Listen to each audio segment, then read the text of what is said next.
인천 앞바다와 서울 한강을 잇는 경인 아라뱃길. 막대한 예산을 들여 만들었지만 제 기능을 하지 못하고 있다는 지적을 받고 있습니다. 그런데 오세훈 서울시장이 돌아온 이후 중단됐었던 한강까지의 여객선 운항에 대한 여러 의견이 나오고 있습니다. 오 시장은 운항 재개에 힘을 싣고 있고 환경단체는 수질 개선이 먼저라고 주장하고 있습니다. 이정윤, 김대우 기자가 함께 취재했습니다. 서해와 한강을 잇는 경인 아라뱃길은 지난 2012년 5월에 개통했습니다.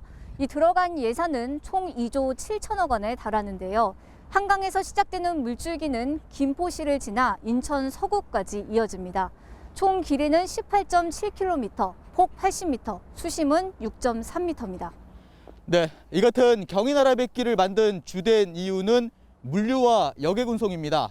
그런데 개통된 뒤부터 지난 2019년 말까지 물류 처리 실적은 당초 계획의 8.2%, 여객 운송 실적도 20.2%에 그쳤습니다.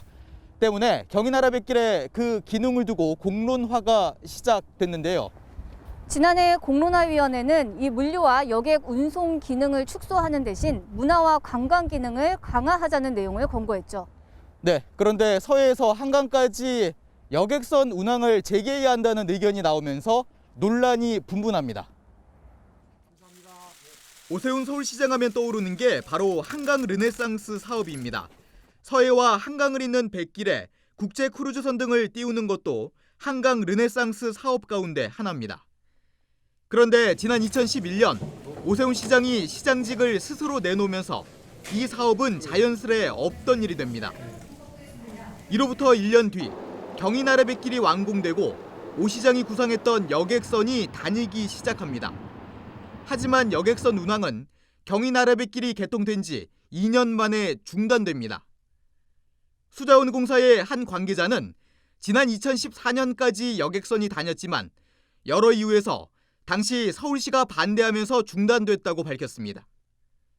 그런데 오세훈 시장이 10년 만에 돌아오면서 이 사업이 다시 수면 위로 떠오릅니다. 지난해 치러진 보궐선거 당시 오세훈 현 시장이 내세운 선거 공보물을 보면 한강 르네상스 시즌2 세계로 향하는 서해 주운이라는 문구가 담겼습니다. 시장님, 이 한강 르네상스 시즌2 세계로 향하는 서해 주운이라는 사업이 무엇입니까? 아시다시피 경인 아라뱃길이라는 게 만들어졌습니다. 제 기억이 정확하다면 아마 2조 수천억이 들어간 사업인데요. 네. 그 조 단위의 돈이 예산이 투입돼서 이루어진 사업이지만 그 이용률이 매우 저조합니다. 물류, 그다음에 관광 네, 그랬죠. 두 가지 측면에서 충분히 투자한 만큼 효과가 발생할 수 있도록 이용을 하는 것이 현명할 것으로 판단이 되는데 중단됐던 한강까지의 여객선 운항을 재개해야 한다는 뜻으로 풀이할 수 있습니다. 쉽게 예를 들면 이렇게 설명드리면 아마 시민 여러분들도 이해를 하실 텐데요. 길은 닦아놨는데 그 길을 이용할 교통편이 없다면 그 길이 효용을 다할 수 있겠는가 하는 관점에서 이해해 주시기 바랍니다.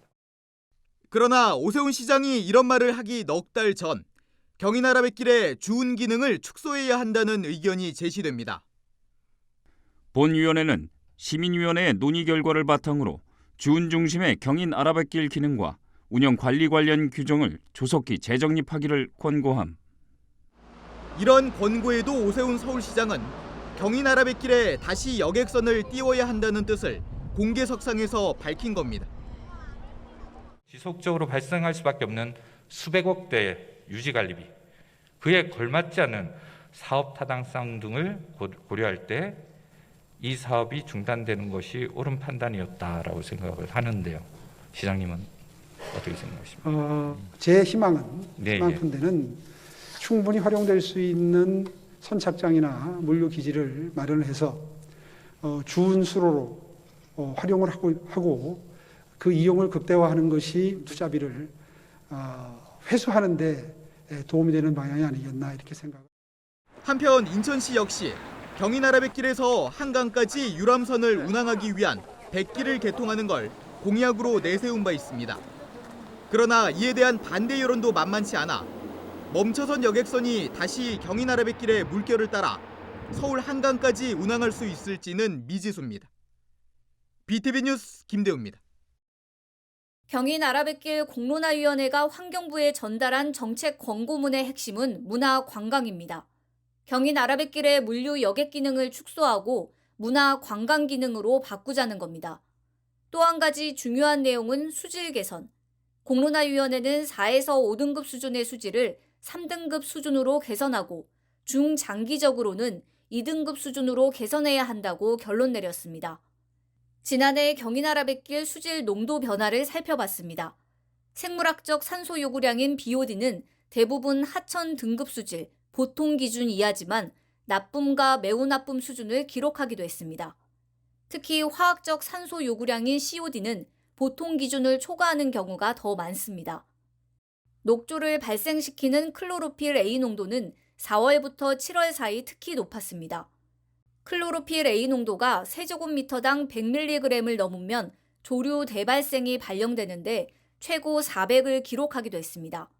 총 대장균 수를 보더라도 보통 수준을 초과하는 경우가 있는데 보통 기준의 120배에 달하는 대장균 수가 검출되기도 했습니다. 조사 시기에 따라 다르지만 지점 1지점에 있어서 수질이 2지점보다 매우 나쁜 걸로 나와 있고요. 그리고 질소라든가 인 그리고 클로로필 그리고 대장균 수가 증가하는 거로 봤을 때는 하수의 유입이 의심이 되고요. 근데 아라천 인근에는 생활권이 거의 없기 때문에 인근의 소규모 상가에서 유입되거나 아니면 인근에 있는 하수 처리장에서 하수창 처리수가 제대로 처리가 되지 않고 방류되고 있는 게 아닌가라는 좀 의심이 들고 있습니다. 환경단체에선 수질 개선이 우선돼야 한다고 주장합니다. 가장 기본적인 대안은 닫혀있는 서해 관문을 개방해 물의 흐름을 회복해야 한다는 것. 수질 개선에 대한 대책 없이 유람선 운항 등을 논의하는 것은 논란만 키울 뿐이라고 지적합니다.